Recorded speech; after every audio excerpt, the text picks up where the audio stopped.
Hi guys, and welcome to Trucking Along with Kiersey. That's me, your positive voice in trucking. Today we're going to discuss local driving and the challenges that you'll face, especially if you're considering coming straight out of a CDL school. A lot of people get the idea of, oh, well, I'm going to go to a local school and then I'm going to go get a local job and everything's going to be wonderful. But there's some things that you need to know. And I'm going to post a couple pictures of some backing things that I dealt with, backing situations that I dealt with last week. So stick with me, okay?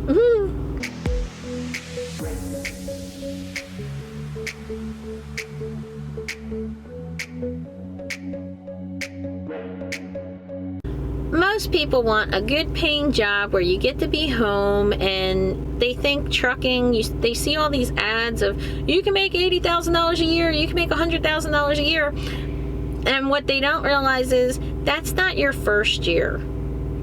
That's experienced drivers, you know, and this is not the kind of job where you just learn how to do it in a month and then you get out on the road and that's it. This is the kind of job that can take a year to several years to really feel as though you've mastered it. And when it comes to somebody thinking that he's going to go or she is going to just go to a local school and then go get a local job, it can be really overwhelming for them when they get out on the road and they see what the situations are like. Being an over-the-road driver, I don't go to local situations very often. It usually happens with either beer or meat loads, because I'll go into a distribution center that will load up for 3 or 4 different businesses. So I start going to smaller places where maybe they're only getting 3 or 4 pallets rather than ordering a whole truck worth. In those type of situations, I've delivered to universities and had to drive around all these young, 20-somethings on their skateboards and riding their bikes and driving their cars and trying to manipulate through really tight streets and trying to back up in really tight scenarios. Last week I was in Northeast Philadelphia on a little tiny one-way street, and I'm going to post pictures because these are the things this is the reality, what you need to understand that you're going to be facing, and why experienced drivers usually try to encourage people to go over the road. Because when you're driving over the road, most of the places that I go to are distribution centers, so you have a lot more room to try to swing, and it takes time to learn how to maneuver the rig.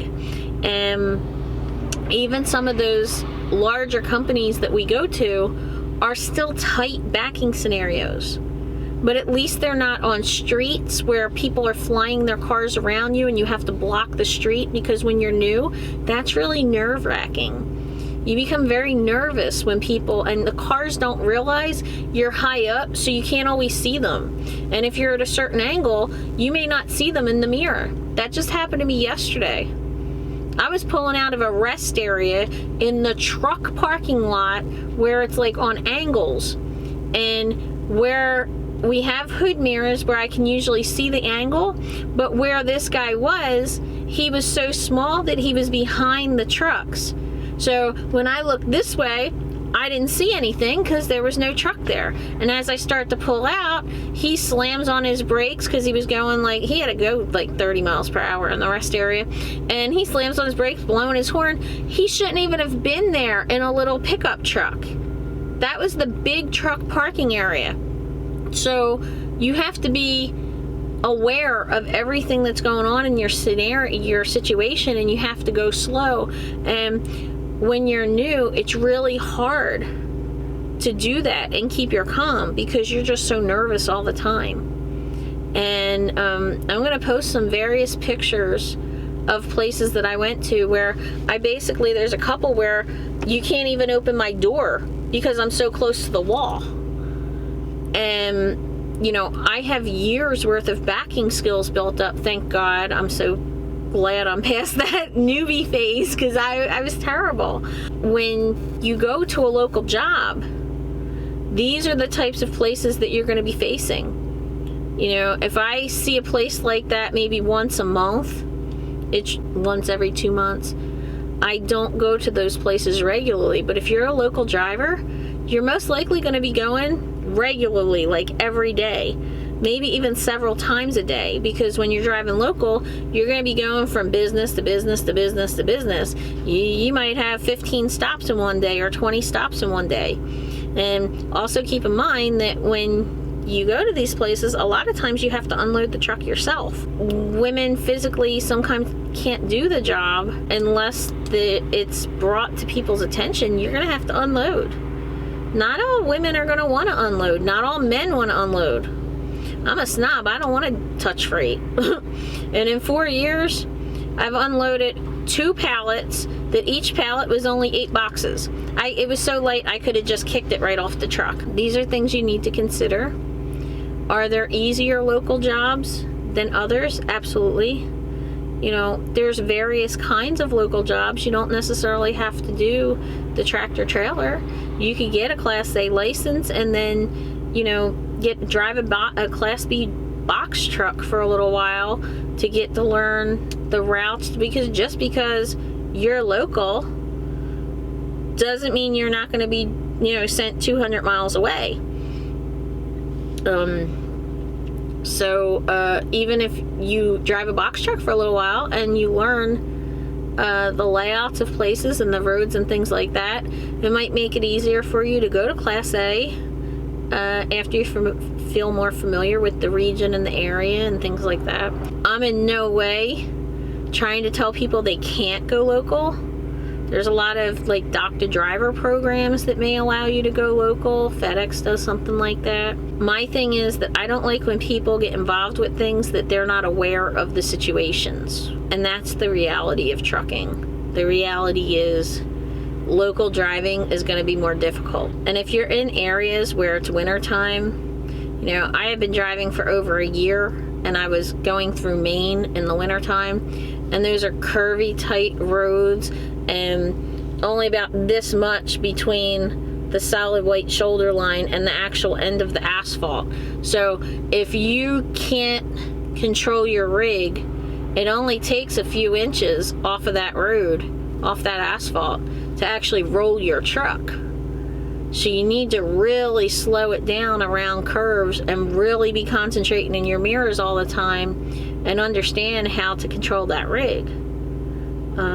You know, it's a lot easier to be driving on interstates and backing into distribution centers than it is to be driving on local roads with tight corners, because that's another thing. Just learning how to swing wide and how much room you need to swing without taking out a telephone pole or a light, you know, a traffic light. You know, those are the kinds of things that you wind up mastering when you're over the road. And people are like, well, I can't do that with my family. I can't do that. Well, you know, what's worse? Going over the road for a year and gaining the necessary skills, or, you know, putting yourself in debt for $5,000 or $10,000 for a CDL school, then going out solo, you know, going out local, taking out a lamppost or a telephone pole, taking out a few cars. I know somebody who is in, you know, the New York City area who took a curve and didn't realize she, you know, knocked out 2 cars on the corner. Those type of things happen. And if they happen, you're losing your job. And if you lose your job, you still owe that $5,000 or $10,000 for CDL school. And, you know, we have something called a DAC report that is basically almost like a credit score, a credit rating, that it records everything that you've done in trucking, your jobs, and like reasons for termination, reasons for leaving, are you rehirable, you know, accidents and incidents that you happen to have. So don't think you can just go to a new job and say, oh, I'm just not going to tell them I took out 2 cars because it's not on my license. It'll be on your DAC. And I know people that have done that too. And then they don't get hired, and then they don't realize, well, why didn't I get hired? Well, it turns out that the company did know. The company found out and found out he lied. So, just really research local driving before you get into trucking, before you apply to CDL school. I have a video about CDL schools and why I think company-sponsored driving is better. It's not just a matter of, you know, oh, I'm recruiting for Prime, because I don't really care. I want people to be happy, and I want you to be, you know, find the job that you want that's going to provide for you and your family. But I don't want people thinking that they can go straight out to a local job and everything's going to be easy, because coming out here over the road being solo is hard for a while. 6 months to a year, it's kind of hard. And going local, I haven't done it because I don't want to. It's too much of a real job to me. So but you know, I hear, and I have friends, I know people that have done it. I know people that have made mistakes going local, and when they screw up, they lose their jobs, and that can really affect their employment future. And usually those people that you know, come back to me and say, well, I really wish I would have done, you know, what more experienced drivers tell me. I really thought that I was going to be able to do this, and wow, I just really screwed up. So really think long and hard about local. If you really intend to go local straight out of CDL school, then I suggest you go find a company and see if you could do like a ride-along program so you can see what they go through every day. Some companies, sometimes they do that. So that's just my thoughts, and I hope it gives you some insight and encourages you to go do some research. And you know, there are tons and tons of types of driving jobs out there. You know, buses and, you know, dump trucks and cement trucks and all kinds of driving jobs. So if you're going to go local, make sure you find one that's good for you, but one that's not going to jeopardize your career. This is not something you learn in a month. This is something that might take a year, might take 2. I really wasn't that good backing until about 18 months into driving. I know I couldn't have gotten down that street in a year or under a year. So if you are a local driver and you started off local, comment below and let us know how difficult it was, or was it difficult for you? Is there anything that you suggest for somebody who is determined to go local right out of school? And like, comment, subscribe, ring the little notification bell, and I hope to see you guys out here trucking along. Bye.